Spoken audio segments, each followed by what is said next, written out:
And my ask is that if you choose to play the entrepreneurial game, that you, and this is a guarantee, and I don't give many of them. Hey everyone, welcome to the show. Today I am joined by Alex Hormozi, who is an American entrepreneur, investor, and philanthropist. Alex founded Gym Launch in America and currently owns acquisition.com with his wife Layla, which generates upwards of $85 million per year in sales. He is personally worth something like $65 to $80 million, and he knows a whole lot about entrepreneurship and wealth. So this was an incredibly exciting conversation. I learned so much just speaking to him. He is full of charisma. He's got an incredible YouTube channel as well, just under his name, Alex Hormozi. He's got a great book out now for 99 cents called $100 Million Offers on Amazon. It's a #1 bestseller, and he just has a love for educating people about entrepreneurship, about business, and about saving money, investing money, and building wealth and financial freedom. So this conversation was an absolute delight. Alex is a really great person. He's a very chill dude. He's got an incredible mustache, which you're about to see, and he really has so much to offer. And all he wants to do at this point, now that he's solved all of his money problems in life, is to help others solve those money problems and help people understand how to actually build wealth, and to do so in a way that they are actually happy in the process of doing that. Please enjoy this conversation with Alex Hormozi. I really appreciated his time with this one, and I think you're going to learn a lot. I'm here with Alex Hormozi. I hope I'm saying that correctly. Add to what you say it yourself a few times. I thought it might have been Hormozi, but Hormozi, right? This Hormozi, right? Just Hormozi. Now, for anyone not yet familiar with you and your content, Alex, I thought an interesting starting point might be the backstory behind that very impressive mo of yours. I've noticed that it's in all of your videos and you've had it. Is there any kind of story there? When did you start developing that? Yeah. There's a couple of different things that kind of contributed to it, but I didn't start the business with a mustache. I mean, I started it just broke trying to make money. And then, we started seeing a little bit of success. And so I wanted to do like a meetup for all the gyms that were working with us in the licensing business. At the time, it was a staggering 28 clients. And so they all came and showed up to the meetup event.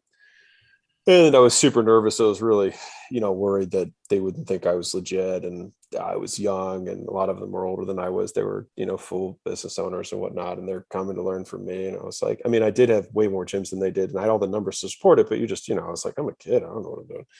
And so, anyways, I had a full beard at the time, and the night before I'd start shaving off, the mutton chops, and then, piece by piece, the Wolverine. And then I keep going, and I keep looking out the bathroom at my wife and making faces at her, and, we're just laughing at it. And then all I had left was just the porn stash. And, Run Jeremy. And I looked at myself in the mirror, and I cracked up, and I looked at my wife, and she cracked up. And then I was like, I think I'm going to keep it. And it was just because I was so nervous about it that I wanted to keep the mustache to remind myself that I didn't need to take myself too seriously, and that, I'm going to die and nothing's going to happen and it's going to be okay. So, that was just kind of like the larger context for it. And then what ended up happening is that after the event, half the dudes shaved and had a mustache. So, I mean, obviously the event went really well. Everyone loved it, and we got tons of value and all that kind of stuff. And it was the beginning of what became a big movement in the gym space. But, and that was definitely the forefather, the foreshadowing event for that. But all of them got mustaches. And, for me, that was a huge deal because, I was being accepted by peers, you know what I mean? As good enough to lead this movement. And so, it just ended up becoming a symbol. And from Dan Kennedy's side, people who have recognizable facial features are more easily remembered and liked and trusted. And so there's psychological bias behind it. And so, for those variety of reasons, I decided to keep it. And if I shave it, I also look like 5 years younger. So I told you, there's a variety of things that went into it. And what's weird is that I shaved it during COVID. Just because it'd been 5 years of having a stash. You know what I mean? And what's weird is that I kind of missed it. And so it's back now. And maybe I'll shave it in the future. I don't know. Now the gym company is not the majority of our revenue. We have a number of other companies now, but anyways, it's just become a part of my appeal now. You started the movement of the stash. I love it. Now, just to rewind more to the beginning of your journey, even though right now you're a really successful entrepreneur, you invest in a bunch of companies, you have the gym launch. Before you entered that space, you were actually a management consultant, right? Mm-hmm. What made you choose that career to begin with, and why did you leave when you did? So there was only two businesses or two career paths that seemed appealing to me out of college. One was investment banking, and the other one was management consulting. And I saw being a management consultant as the more interesting of the two. In terms of monetary career paths, those were the two most lucrative that I knew of. Because the idea of entrepreneurship literally was not really a thought of mine. So this is just because I know you have a younger audience. Like I feel a lot of the online stuff that we see, the TikTok, the Instagram stuff that's out there is like very, entrepreneurs are always entrepreneurs. They're born entrepreneurs. Like if you're not slinging lemonade stands, then you're not a legit entrepreneur. I had jobs through high school and I had a job in college and I got a job after college. Like I didn't really have any of that. I was a good student. I didn't fail at school. Like I worked hard and I got good grades. But it was actually just when once I started the management consulting career, the idea I thought was that I was going to get exposed to a lot of industries and businesses, and I would learn a lot about business and maybe eventually start my own business, just like everyone says. And I'd like to someday own my own business, right? That's just like kind of a thing that you say. And but I didn't realize it was going to happen as quickly as it did for me. And honestly, if I didn't have that job that I had out of college, I don't know if I'd be an entrepreneur, honestly. I honestly just really, really, it had nothing to do with the company or the people or anything like that. I just didn't like the work. I just was very miserable. And so I remember being so incredibly depressed that I was just like, I was contemplating whether I wanted to keep living. And so it was for me, the biggest fear was the judgment of my peers and most specifically my family, right? If I were to quit this thing, because at that time I was the prodigal son, I did everything right.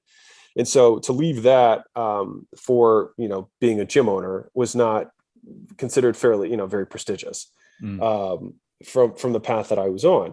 And I'll say this to everybody who's listening, that decision was the single hardest and scariest decision I have ever made in my entire life. There is nothing that entrepreneurship has ever shown me that has even come close to the difficulty of that decision. And so if right now you feel like that's really hard for you as somebody who's achieved what most people would consider material success, it is the hardest decision. So if it feels ridiculously hard, that's normal. And it feels that hard for everyone. And for me, the only reason I was able to make the call, because I'm actually a fairly risk averse person. The only reason I was able to make that call was because I was faced with just dying. And so I was like, well, if I don't want to be alive doing what I'm doing, then I might as well try something that I like doing, even if I don't make any money. And so that was what kind of started me in the gym path. But then obviously whatever business talent, desire, interest kicked on as soon as I got into the business world, I was like, oh, I actually like, so what ended up happening for me was that I've been obsessed with fitness for a decade. I had several state records. I was already in very good shape. People would ask me for advice. So I kind of had that already. But when I got into the business game, I actually fell not out of love with fitness, but I fell so in love with business that my fitness desires paled in comparison. And I was pretty into fitness, but it didn't even come close. And so it was like that business became my first love. And we've been in love ever since. Yeah, I always find that interesting about the risk point, because the way I look at things is it's if happiness is the metric, or at least happiness in that long-term satisfaction sense, not being miserable, then it makes complete sense. And it's not even risky to try and do something that you're passionate about is the way I think about it. So it's almost riskier staying in that job, as you kind of alluded to in a really extreme way. So I love that. And in terms of like risk and uncertainty, I feel like that risk of going out and working on something that you love can often offset people's willingness to leave a job that they're actually not happy with. And I think we see that all over society. And that's a really common theme today, and probably has been forever. People doing things that they don't love because they're afraid of what will happen if they make that shift. But I've also heard you say, which was really interesting, that if you were to have your time over, from a financial perspective at least, and please do clarify on this, you would almost choose to keep a high salary paying job, stay an employee, and not go into the entrepreneurship space. I'd love for you to talk to that, and where do you currently stand in that balance between passion, risk, and happiness and freedom?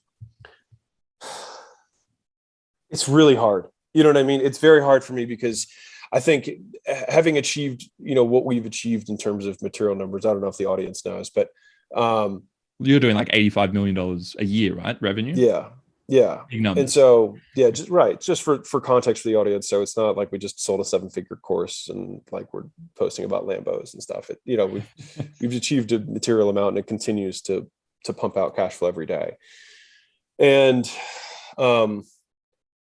I just know how little it affected my life, but I will say that money created space for me to have better thoughts. And so I would say I'm definitely more content about life now than I ever have been.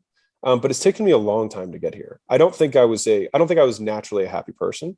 I was naturally very hardworking. I was naturally inclined to sacrifice, which I think led well to entrepreneurship, because I was just willing to trade anything, because in some ways I wasn't that content doing anything. And so I was like, I might as well just work all the time. And in some ways the work distracted me from the discontent that I was suffering from in my life. And so I was very content being fully stimulated all the time by work. And there's not many things that stimulate you like entrepreneurship does. And I still believe that to this day, just because the game changes. But I think the point of the specific statement that you were referencing is that I think there's many more people that I think would be well served just continuing in a high paying career path. If the goal is financial freedom, there's a lot of broke business owners, and that's the thing that like Instagram doesn't show. Like the median income for a business owner is $50,000 a year. Like it's like everyone's like, I even said, I was like, someday I'd like to own my own business. If I said someday I'd like to make $50,000 a year, I think people would probably take that differently, right? Mind you, that's the median. Means half the people are below that. So like context, right? It matters. And unless you're willing to, like, you have to have some sort of like sadistic side of or masochistic side of yourself that like is just willing to endure years, not months of suffering and punishment, because it is not an easy game. It is a very thankless game. And maybe I would have experienced this either way, and maybe I'm just voicing the discontent of life, right? But I would say that now we've achieved enough now that I very much enjoy the game, and it's just like I just recognize how statistically rare the outcome that I have accomplished is. And so as much as there is this desire in the influencer space to be like, do what I did, you can do it, be like me, whatever that mantra is. I'm not saying that me personally. I think that there's a lot more credit to, I mean, there's credit is due in investment bankers who make $3 million a year and have a job. There's management consultants who make $1 million a year. And that's income, not revenue, right? And that's a big other point, is that people hear that a dry cleaning business does $600,000 a year, but they don't look at the owner income, which is $60,000 or whatever it is. It's not nearly as high. And then you also have, and this is the piece that I think most people miss, is that the stress associated with that is high. And so I'll tell you a quick story that I think might illustrate this or make this real. So if you were to go to Thanksgiving dinner, right, and say, hey, grandma, and this is kind of like, I have this paper sketch it's the fallacy of never enough. But in our minds, we think if I just made an extra, insert number, I'll be secure. I'll feel good. I'll be wealthy. Insert whatever good feeling you have, right? And I think some people know that that's probably not true, but I'll just show it with numbers. So if I make $1 million a year in take-home income on a $10 million business, okay, top line. So 10% net margin, that's fairly common, you know what I mean, for a business. We run better margins than that because we've taken a lot of time to do that. But a lot of businesses run 10, 15% margins, and that's very normal, right? And you could go to dinner at your family's house and you could say, hey, I'm making $1 million a year. They're like, why are you stressing about money? You're making $1 million a year. But to the entrepreneur, they realize that they have like a month and a half of cash flow because your fixed costs are $833,000 a month. Right? Or sorry, now you're fixed. If you're making $1 million, then it would be $750,000 a month in fixed costs. Yeah. So it's like I gotta make $750,000 before I start making my first dollar. that could be heavy. And I remember when I had my 6 gyms at the time, I mean, I was 24, 25 years old, and I was explaining to my then girlfriend, now wife, I was like, I have to make $100,000 every month. Every month, I have to make that before I get to make any money. And so it was just this like this weight, this heaviness. Now, obviously, you get into the game, you do it enough times, and you get better at it, and eventually, it starts becoming normal because you just adapt to it. But I'm just saying, it's heavy for everyone, and if anyone's getting into it, this is not. I feel like I've become like anti-entrepreneurship. That is not my point here. I'm just saying it's a hard path. Both paths are hard. Some people are not fit for entrepreneurship, and I think that there will be probably some swing back in the pendulum of entrepreneurship will not be as cool in 10 years or something. I think that might be the case. On the flip side, you might have a lot more multi-gig people, gig economy with multiple side hustles, things like that. That'll end up happening. But anyhow.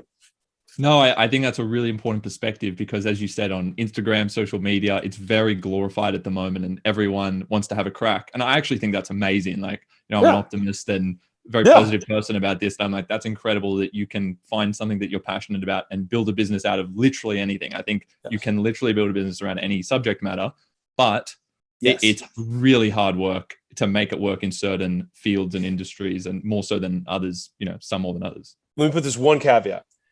Absolutely pro entrepreneurship, absolutely against huge $1 million expectations. There's the statement that I've been trying to make. Absolutely pro entrepreneurship, absolutely against you think you're going to be in the 1% your first year. That's all. Yeah, I think the patience aspect is super important. And if you go into it, it should be for the long term. But it's challenging with, Instagram and all of that. People want it overnight. They see this seemingly, overnight success, and it's just not the case. Yeah. So you mentioned there that there was a point, or there were probably several points or a long period of time where it was really hard just to go from like paycheck to paycheck to pay off your expenses. And I remember reading in your book, $100 Million Offers, which everyone should read. And it's basically free on Amazon. It's like 99 cents. In that book, you talked about an anecdote where you actually were almost at like a kind of breaking point financially. I think it was like 2016, and your business partner, you just sold like 5 of your 6 gyms. But please clarify this. And he stole all of your money that you took from it, like 50 grand or something like that. What was it that got you over the line in that moment? And what was that experience like? If you could just elaborate on that story for the listeners. It was horrible, I mean, I described the moment in the book, but I mean, I just felt very dead inside. I actually don't even think I got to go to the negative degree. I think I just unplugged from my emotions, because like it took me years to actually like rekindle like feeling, like emoting as a human being, because it's easier to not feel the lows and not feel the highs and just feel numb. It's easier for long periods of time to do that. At some point, though, it's kind of like the risk of the job, where it's good at, like, sometimes you need to get into that zone for the short term to just avoid the devastation or whatever that you're feeling. But for me, I mean, it's hard. Maybe the younger people will understand, but like I had so much pressure, self-imposed pressure, well, not really even self-imposed pressure, that was very real, imposed by, my parents, and specifically my father, that this was a terrible decision. And so, the growing the gyms, I still didn't get approval or acceptance for that success. Never did. And then selling them was going to be like, okay, this is some level of material success. And then to have it vanish after 4 years of building the 6 gyms, I was left with nothing. And it almost like 4 years of my life was just gone. I had nothing to show for it, or at least as I perceived it at the time, I had nothing to show for it. But me now saying this, like in retrospect, the next month I made $100,000 after losing everything. And so it's such a fallacy. It was such a poor level of thinking to think to myself, I have nothing to show for it. When in reality, those gyms were never for me to make money on. Those gyms were for me to learn the game of business, right? And so what I had left from that was every skill that I developed in my tool set, which then built the next year, literally 12 months later, $28 million in revenue. And so like, my work was working on me more than I was working on it. And I think that if we can take that perspective, and I do, and I espouse that a lot with the younger entrepreneurs that I speak with, it will do a world of good. And it's just, I I just like, I'm so passionate about this concept because it's so hard right now for the 18-year-olds and 20-year-olds and 22-year-olds, because like the expectations that are out there are so unrealistic and so inflated. The average high schooler senior believes that they will be 52% of high schoolers, they did a survey in the US, believe they will be a millionaire by 25. 52%. Wow. More than half believe they will be a millionaire by 25. It's so far away from reality. That's not even 1%. Not 1% of 25-year-olds or you're talking 0.00, you know what I mean? 1%. Like it's such a rare feat to think that the majority, more than half, think that is such a fallacy to me, which is why I feel like when I go on an audience that is like this, I'm like way less tactical and way more just like, guys, if you can just expand your time horizon. So my neighbor's 18 and he's like my little mentee that I've been taking on in his entrepreneurial career. It's like, if I can get you to sign a contract that says that I can get you to $1 million a year, but you can't make any money for 10 years, would you sign the contract today? A lot of them would say yes. Good question. A lot of people would say yes. If I said, you'll make $1 million when you're 28, it'll take you 10 years. Will you sign that contract? Because here's the thing. If you approach the game that way and say, what thing can I do now that if extrapolated over 10 years, it would be reasonable for me to believe that over that period of time, I will grow by incrementally 10%, 20% a year, right? And I will get to that in that time period. But what ends up happening is that they want to make $1 million in 90 days from whatever today is. Right. And 90 days from now, they'll want to make $1 million in 90 days. And they'll jump from thing to thing to thing to thing to thing, expecting that this will be the thing. And 10 years from now, they'll still be thinking they're 90 days away. When the reality is that if you just started from the beginning, you learn the fundamentals and you actually play the game without the expectation, you'll learn to play the game better because you'll actually learn the trench knowledge and you'll do the skills instead of trying to make the shortcuts. You'll do the work and then the work will work on you. And even if you lose it all 5 years in, like I did, twice, you'll develop the character traits, the skills, and the beliefs that will set you up. Yeah, that's awesome advice. And I think the skill set is something people overlook when a business fails. The skill set acquired, people will, when a business does fail, and like 90+% of businesses fail, people are like, what a waste of time. People look down from the other angle, like people who don't want to go into business who maybe should try it out are saying, well, all these businesses are failing. It's like, well, it only takes one successful business venture to win big. Yeah. And it's hard to win big in any other area besides investing. You have to accept that failure is a part of, not a judgment for your entrepreneurial career. It's a part of. Like it is a requisite, like it is required. It is required. If you do not fail, you will not succeed. Your first business, like if you're going to be an entrepreneur and this is the game you want to play, just look at all the great entrepreneurs of all time. They've all had tons of different businesses. At this point, I've had 18 different businesses. Wow. Wild, right? Yeah. And so the thing is we have this fallacy, this false belief that we think that we're getting into the game, that this is going to be the thing, right? Drop shipping on Amazon is going to be the thing, right? You know what I mean? Or whatever. My ATM course, I'm going to put ATMs in every single, whatever, right? Whatever all these business opportunities are, they think it's going to be the thing. When in reality, you might learn 2 skills from that course, and then you'll buy another course. You'll learn 2 more skills. And the thing is the scoreboard will still say 0. And that's the problem, is that psychology is binary. Reality exists on a continuum. If I can make a single shift in perspective for everyone who's listening, success is a continuum, not a binary. It's not I am successful, I am not successful. It's how successful am I?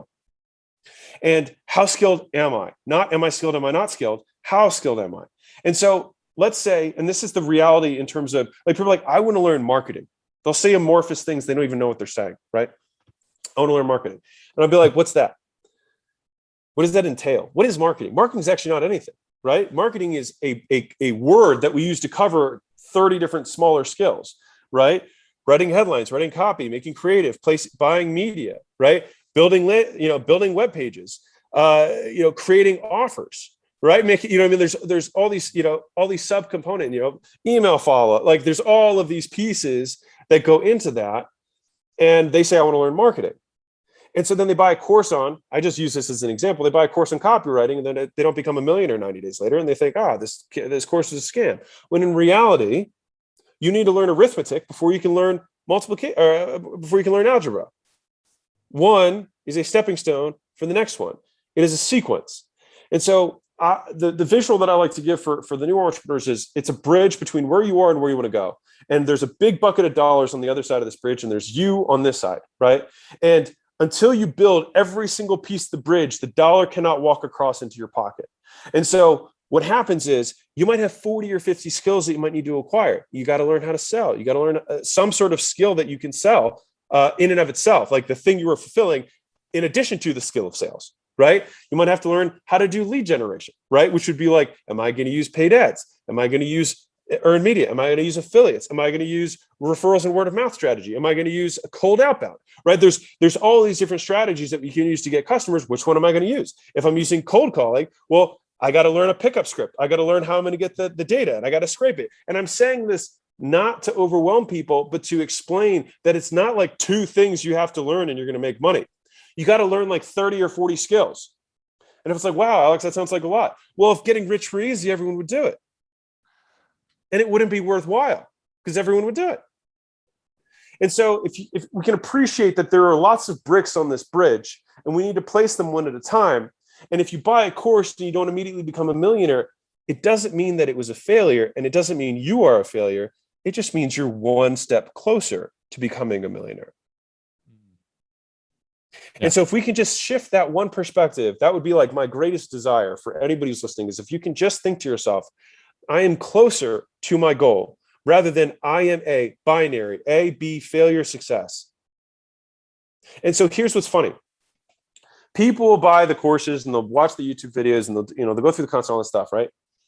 And then what happens is, let's say they've got 30, let's say they bought 5 courses. Each course delivered, 5 bricks of the 30 bricks that are required. So they got 25 out of 30 bricks, right? And on the 6th course, they get the last 5 bricks that are required, right? And then all of a sudden, they're like, the other 5 courses I read were all shit. This was the one, right? When in reality, you don't piss on your 2nd grade reading teacher because she didn't teach you Shakespeare. She taught you how to read. And you had to learn how to read before you could learn prose. And so I think that like these are things that if we can shift people's perspective from the psychological binary to the continuum of reality, a lot more people will be successful because they won't see it as a failure. They'll see it as a path, a marker on their way to where they're trying to go. And my ask is that if you choose to play the entrepreneurial game, that you, and this is a guarantee, and I don't give many of them, I guarantee that if you do not quit, you will win. It's much more a game of grit and persistence than it is skill and knowledge. It's just how many times going to get hit in the face, mostly emotionally, mostly based on self-imposed pressures that you put on yourself about being a success because of whatever made up thing that you think matters, that you later find out when you're 80 doesn't matter at all. Sorry, get off my pulpit. That's great. No, I got to let you go. That's fantastic advice. In terms of measuring success, though, if we talk about business metrics and we go a little bit more specific, when you, for your acquisition.com, for instance, when you're looking at investing in companies, what are the metrics for success that you look at? So I made one video on what I consider the perfect business, but unique, expensive, sticky air, right? Managed by somebody who has character and a long-term mindset. And so I can break down each of those components, but unique, it's something that no one else is doing or something that's being done in a way that's very difficult to replicate. Expensive, and that's relative to the air part, which is very low cost of goods or zero cost of replicating the goods. Expensive, meaning there's lots of gross margin in the business. And sticky, meaning it's habit forming or has some sort of repeat and recurring revenue to make the business more stable. And then the component about who is running it, it's run by somebody who has strong ethics and has a long-term mindset about how they want to build the company. And so if I have all of those things in the types of businesses, that would be, in my opinion, a business that I would look into. Me specifically within acquisition.com, I focus on education and training companies. It's either code or media. So I like media companies. So companies that license media, companies that are big, like that have big audiences, things like that. I love those types of niche audiences. So like the best plumber, the best mechanic, the best, whatever, those types of vertical education and training businesses. Like we own a publishing business that teaches people how to publish books. We've got, a business that's for photographers. We have our gym business. We have the supplement business. We have a software business for agencies. Like, so we have different verticals that we try and go after. We have a certification for personal trainers. We have, there's just, there's a wide variety of businesses that we participate in. And so either it has to have some sort of code basis, which would be software, or it has to have some sort of media basis, which is licensing, typically of some sort. And I like personally education because I think that the education system as a whole is broken. And I think that the demand for skills has never been higher, which is why the rise of the guru empire has happened. It's because these are just supply demand economics, right? Colleges have no value proposition. They're overpriced. They don't deliver. You can get the same jobs before and after college, except you lose 4 years and you don't work for 4 years and you lose the money that you go into debt for that you cannot get out of, at least in the United States. You're literally not allowed to bankrupt out of the money. You owe them forever. And that's because I feel like it's so ethically wrong that they do this. They let an 18-year-old kid take $200,000 in debt, but they won't give you a $200,000 loan to start a business. It's insane to me. Whereas the prospect that if you spent $200,000 on e-learning and courses and mentorship, guaranteed you would make in 4 years. And this is what I had to talk to my neighbor, his mother, because she's like, I got him to quit college. And she was so worried. She's like, what are you doing? And I was like, if you give me 4 years with your son, he will make more than you make. And they live in my neighborhood. So it's a nice neighborhood. and she was like, they trust me a lot. They like me. And they're like, all right, we'll trust you. And he's doing great, and he's probably making $90,000 a year right now. He's 19. And I was like, this is year one. I was like, I got 3 more years. I was like, and his net worth is over 6 figures right now. He's 19 because he saves everything he makes. Right. And so, you know what I mean? The game is just meant to be played. And those are the types of companies that I look for, that we're trying to invest in, and typically want them over 5 million a year is kind of the baseline. So the biggest company in the portfolio that we have does about 30. The smallest does about 8 million. No, well, your neighbor's a lucky kid for sure. I'll come back to the school point in a second that you just mentioned, but very quickly, I just wanted to see if you had any advice for businesses out there who are still small businesses. Yeah. Maybe they're doing 100,000 to $1 million, maybe up to $3 million. Some quick tips. Maybe it's a mindset thing. How do they scale their business? What's the difference between kind of 10x in your business and just increasing the profit margin or the revenue by 10 to 20% each year? Yeah. So, 0 to 1, 0 to 3 million is typically just one product, one avatar, one channel. Simplest way. And most people are really scattered, which is why they actually stay stuck there. So you really have to focus, right? And that's at really the 6-figure level or, multiple 6-figure level. They're just stuck. They're trying to do too many things for too many people. And there's only one of them and they have no leverage. So because you have no leverage, you have to focus. That's the reality. And that's just the business economics around it. There's only one of you. You don't have leverage, meaning you don't have other people's time and you don't have that much money. So you have to be doing a lot of hats. And if you're doing a lot of hats, then you need to only do a handful of things to make sure that it works. Once you're at, 1 to 3 million ish, then it actually focuses a lot more on back end. So in the beginning, you just got to learn to sell something, right? And ideally you want to be good at the thing that you're selling, right? But then you focus on back end, which is going to be increasing lifetime gross profit per customer. And so there are 6 ways of doing that. One is you increase the prices. The second is that you decrease your cost of doing business. The third is you get them to buy more times, which in the context of a recurring based business would be decreasing churn. So you get more purchases. That increases the lifetime gross profit per customer. The fourth would be upsell. So selling more of the same things. That's like taking a 20-ounce Coke and getting a 32-ounce Coke. If you wanted to do cross sells, that would be having a Coke and upselling fries. Cross-selling fries. So it's a different type of thing that you'd be servicing your customer with. And then the sixth way is downselling. So somebody who otherwise would not buy your services, but then chooses to buy because there's something else that is cheaper and available for them. And so we would look at a business that's doing 3, 4, 5 million, whatever. And usually we will pick which of these strategies we think, or which combination of these strategies will multiply the lifetime gross profit to be in a range that becomes more attractive, which then kicks off more net free cash flow. Or for everyone who's listening, it means the amount of cash you can take out of the business without threatening the business, right? This owner earnings. So if it spits off more net free cash flow, then we can take that extra cash flow and then Now, because of the higher average order value, higher lifetime gross profit per customer, we can spend more in the acquisition, which either we will do on the exact same channel we were just on. And because of the increased lifetime gross profit, we will spend more and get more customers that way. Or we will expand into another channel that we can now afford to do profitably, because before this, let's say we were getting 3-to-1 on our main channel, just example, right? And on another channel, we can't afford to market there because we're getting 1-to-1. It's just, there's no point, right? But if we can change the metrics so that we're getting, 15-to-1 right now, because we've improved the back end, maybe we added another service category, increased the product suite or had a higher level, whatever, right? Then we got 15-to-1 on our main channel. Then we could go to another channel. Maybe we have 5-to-1, but now we have a whole nother new set of customers that we can have access to. Just in terms of the school system being broken, it's everything works a little bit differently here in Australia, but certainly from an educational point of view, and having gone through the system here myself, something they don't teach at all, basically, except in a very kind of indirect way through things like learning about compound interest, etc., is personal wealth and building personal wealth. And I would love to hear what your advice would be, or actually what kind of features you would include in a course for 17 to 18-year-olds if there was a course on building personal wealth, building towards financial independence in life. What would be some of the critical features of that course? It's really it's a really hard subject that I care a lot about, because it's in some ways it's super simple, in some ways it's really complex.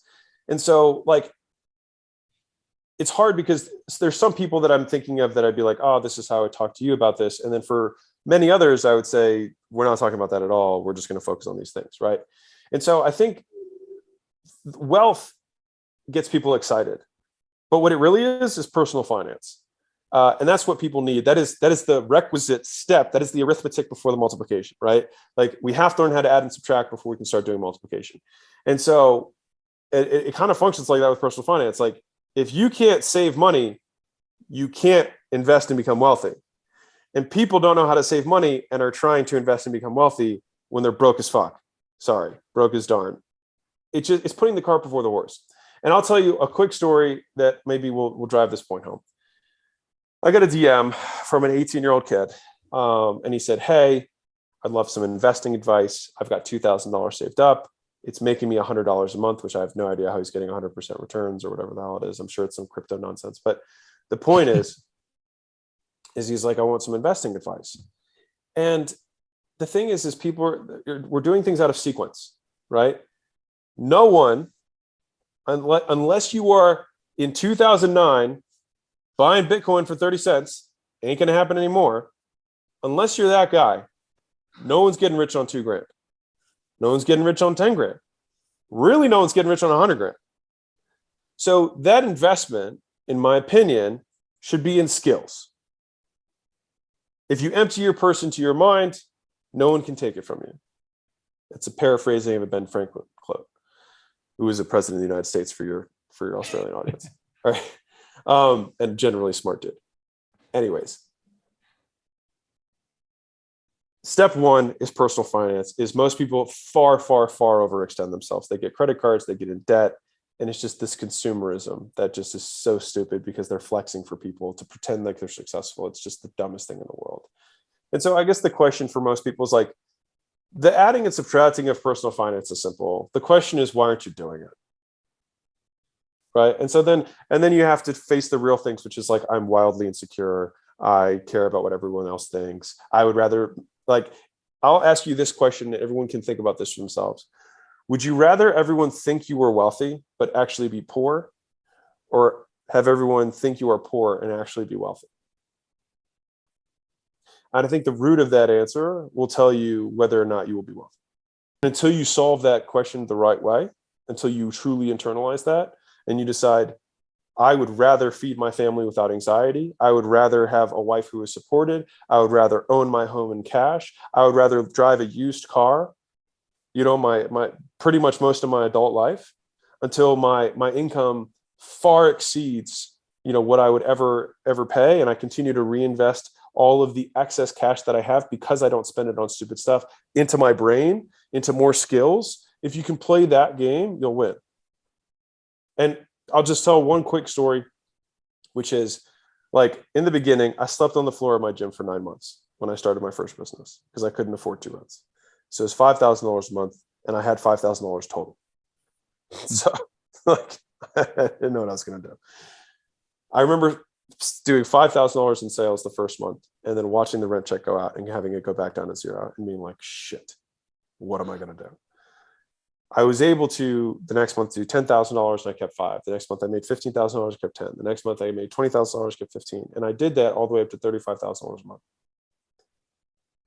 That whole time, I still slept on the floor. And so I think, and like I showed up to my first ever like event that I held for the gym owners, and I had this girl, and I drove up in a used Prius that we own in cash with a dent on the side and a cracked windshield. And we pulled up to the event, and some of the clients who were paying us a lot of money to be there, they were paying $40,000 a year, right? So I'm driving a car that's $5,000. And I show up, and this woman, Monica Patar, she says, I thought you were supposed to be rich. And I said, you should see my bank account. And I was a millionaire at the time. And so I share that story because people sometimes see how we live now. But proportionally to my income, I live on less than 2% of what I make. And so even if I spend $20,000 a month, $50,000 a month, it makes no difference to my like anything.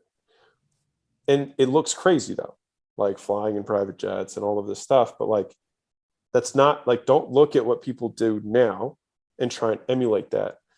Those are not the successful actions. The successful actions were eating shit for a long time, far, far, far, living far below my means for a very, very long period of time, dumping all of my excess cash into my brain so that I could develop skills so that someday I wouldn't have to save as much I wouldn't have to skimp on my savings because my cash flow so far exceeded it. And I didn't start actually spending more than $9,000 a month. And that may sound like a lot, I get it.